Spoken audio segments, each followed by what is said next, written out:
నమస్తే రమగారు. నమస్తే జయ. రమగారు, ముక్కోటి ఏకాదశి ఈ రోజు యొక్క విశిష్టత, దీన్నే మనం వైకుంఠ ఏకాదశి అని కూడా అంటుంటాం కదా. ధనుర్మాసంలో వచ్చే ఏకాదశి. ఇప్పుడు ధనుర్మాసం 12లో లేదనిపిస్తుంది మనకి. అవును. అయితే మార్గశిర మాసం నుంచి ఈ మన మధ్యలో కొంచెం అంటే సూర్యుడు గతి మార్చుకోగానే మన ధనుసులోకి ప్రవేశిస్తాడు. ధనురాశిలోకి ప్రవేశించగానే మనకి ధనుర్మాసం మొదలవుతుంది. ఆ తర్వాత వచ్చే ఏకాదశిని మనం ముక్కోటి ఏకాదశి అంటాం. అయితే ఏకాదశి అనేది ఒక ప్రత్యేకమైన తిథి, భగవంతుడికి అత్యంత ప్రీతిపాత్రమైనదని చెప్తారు. దీనికి ఒక పూర్వగాథ ఏం చెప్పుకుంటామంటే, మురాసురుడనే ఒక రాక్షసుడు, ఆయన విష్ణుమూర్తి ఆయన అతనితోటి యుద్ధం చేస్తున్నప్పుడు ఈ మురాసురుడు నీళ్లలో దాక్కున్నాడు. విష్ణుమూర్తి అతనితో యుద్ధం చేసి చేసి చేసి చేసి చివరికి విసిగిపోయి ఆయన వెళ్ళి ఒక గుహలో నిద్రించాడట. నిద్రిస్తే నీళ్లలో దాక్కున్న మురాసురుడు అప్పటిదాకా కనపడలా, స్వామి కనిపించలే. అతను బయటికి వచ్చి ఈ గుహలోకి ప్రవేశించి స్వామివారి మీదకి ఖడ్గం ఎత్తాడు. విష్ణువు మీదకి ఖడ్గం ఎత్తేసరికల్లా నిద్రాముద్రాభిరాముడుగా ఉన్నటువంటి విష్ణుమూర్తిలోంచి ఆయన ఒక తేజస్సు, ఆ కళ ఒక కన్యకా రూపంలో ఈ మురాసురుని సంహరించింది. తనలోంచి ఉద్భవించిన ఆ కళకి ఆయన ఏకాదశి అని నామధేయం చేశారు. ఆ పేరు విష్ణుమూర్తి పెట్టాడు.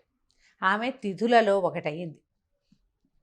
ఆ ఏకాదశి ఈయనకి అత్యంత ప్రీతిపాత్రమైన తిథి. ఏకాదశి నాడు ఉపవాసం చేయటం, ద్వాదశి నాడు పారణ చేయటం అత్యంత ప్రీతి పాత్రమైన విషయం విష్ణుమూర్తికి. మనం చాలా కథల్లో ఆ మాట చెప్పుకుంటూ ఉంటాం. అంబరీషోపాఖ్యానంలో ద్వాదశి పారణ ఎంత ప్రాముఖ్యమైనది చాలా చెప్పుకుంటాం. అయితే ఆ ఏకాదశి ప్రతి నెల మనకి 2 సార్లు వస్తుంది. శుద్ధ ఏకాదశి, అక్కడి నుంచి బహుళ ఏకాదశి 2 వస్తాయి కదా. చంద్రుడికి పౌర్ణమికి ముందు, అమావాస్యకి ముందు. అయితే ఒక్కొక్క ఏకాదశికి ఒక్కొక్క ప్రత్యేకమైన పేరు కూడా ఉంది. భగవంతుడు మొట్టమొదటి చాతుర్మాస్య దీక్ష ప్రారంభం అవుతుంది. అది కార్తీకంలో ఆషాఢ శుద్ధ ఏకాదశి నాడు తొలేకాదశి అంటాం, వాళ్ళు పడుకుంటాడు. కార్తీక శుద్ధ ఏకాదశి నాడు నిద్రలేస్తాడు. ఈ మధ్యలో 4 నెలల కాలం విష్ణువుకి యోగ నిద్రా కాలం అని, ఆయన నిద్రాముద్రాభిరాముడుగా ఉంటాడని చెప్తారు. అయితే ఈ కార్తీకంలో నిద్రలేచిన స్వామి, కార్తీకం లేదు మార్గశిరం దాటాక ఇంచుమించు పుష్యంలోకి వచ్చేసిన తర్వాతే ఈ ఏకాదశి నాడు ఉత్తర ద్వారం నుంచి వైకుంఠంలో దర్శనమిస్తాడని చెప్తారు.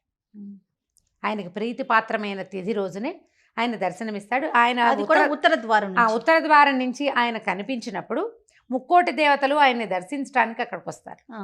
వైకుంఠంలో ఉత్తర ద్వారంలో ఉండటం వల్ల ఏమో వైకుంఠ ఏకాదశిని, ముక్కోటి దేవతలు అక్కడికి వస్తారు. ఆ సమయంలో స్వామిని దర్శిస్తే ముక్కోటి దేవతల్ని దర్శించిన ఫలితం లభిస్తుంది. కాబట్టి ఈ తిథిని ముక్కోటి ఏకాదశి అంటారు. సంవత్సరం అంతా అన్ని తిథులు ఏకాదశులు మనం పాటించకపోయినా ఈ ఒక్క ముక్కోటి ఏకాదశి నాడు ఉపవాసము, జాగరణ చాలా విశేషమైన ఫలితాన్ని ఇస్తాయి.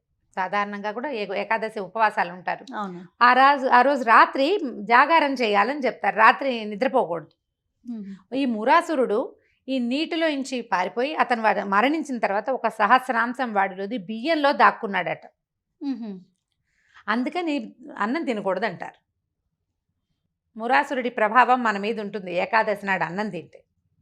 అందుకనే ఆ రోజు బియ్యం గింజలు నోట్లో వేసుకోవడం, అన్నం తినటం చేయకూడదు.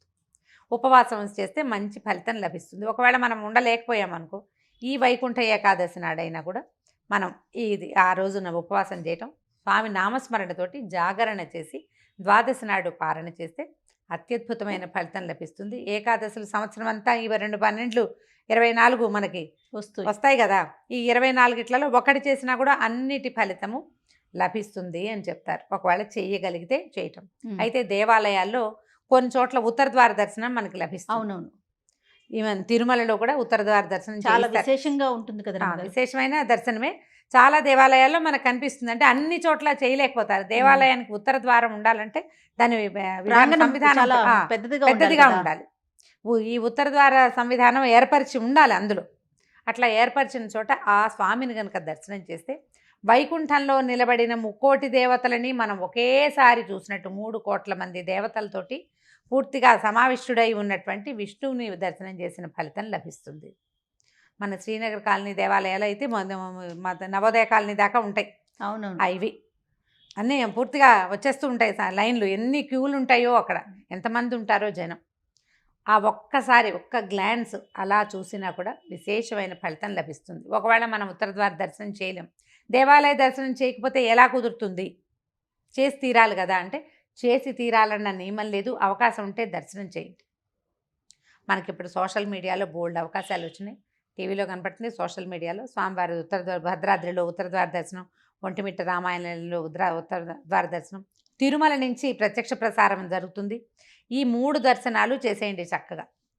ఇది తలుచుకోండి, ఈ రోజున స్వామివారు ఇట్లా ప్రసన్న స్వరూపంతో దర్శనమిస్తాడు అని. ఇలాంటి దర్శనం చాలా అత్యద్భుతమైంది. ఈ ఒక రోజైనా అన్నం తినకుండా ఉంటే మంచి ఫలితం లభిస్తుంది. జాగారము ఓపిక, చేయగలిగిన ఓపిక, ఆ చేసిన కాస్తసేపు జాగారమైనా కూడా నామస్మరణతోటి చేయాలి. అది కబుర్లు చెప్పుకోవడము, సినిమాలు చూడడము కాకుండా ఏదైనా విష్ణునామస్మరణతోటి కనుక జాగారం చేస్తే చాలా అత్యద్భుతమైన ఫలితం లభిస్తుంది. ఈ సంవత్సరం ఇంచుమించు భోగి పండగకి దగ్గరలోనే వచ్చినట్టుంది. జనవరి 13 వచ్చింది. పండగ కూడా దగ్గరే ఉంది. అవకాశం ఉంటే జాగారం కూడా చేసేసేయచ్చు. మర్నాడు పగలంతా పడుకోవాల్సి వస్తారు. కానీ దీనికి ఏకాదశికి ఒక నియమం ఏంటంటే, ఏకాదశి నాటి రాత్రి జాగారం చేసిన వాళ్ళు ద్వాదశి పగలు నిద్రపోకూడదు. అవును, నిద్రపోతే ఫలితం వస్తుంది అంటారు కదా. దీనికి మళ్ళీ నియమం ఏంటంటే, దశమి నాటి రాత్రి అన్నం తినకూడదు. దశమి నాటి రాత్రి అభోజనం అంటే కొద్దిగా పలహారం చేసుకోవాలి. ఏకాదశి రోజంతా లేదు, ద్వాదశి నాడు ఉదయం భోజనం చేసేస్తాం, పారణ చేస్తాము. ద్వాదశి నాటి రాత్రి కూడా మనం భోజనం చేయకూడదు, అన్నం తినకూడదు. ఆ నియమంతో కనుక పాటించగలిగితే ఏ ముక్కోటి ఏకాదశి చేసిన ఫలితం లభిస్తుంది. అవకాశం ఉన్న భక్తులు దీన్ని వినియోగించుకోండి. అవకాశం లేని వాళ్ళు ఎంత సావకాశం లేదు, ఇందులో ఒక్క పద్ధతినైనా పాటించవచ్చు కదా. మనం భోజనం మానేయచ్చు, మన చేతుల్లో పని, నిద్ర మానేయచ్చు కుదిరితే, ఒక దేవాలయ దర్శనం చేయొచ్చు. ఏదో ఒకటి చేసి ఈ పర్వదినం తాలూకు ఫలితాన్ని పొందేందుకు ప్రయత్నం చేసుకుంటే బాగుంటుంది. తప్పకుండా రమ్మగారు.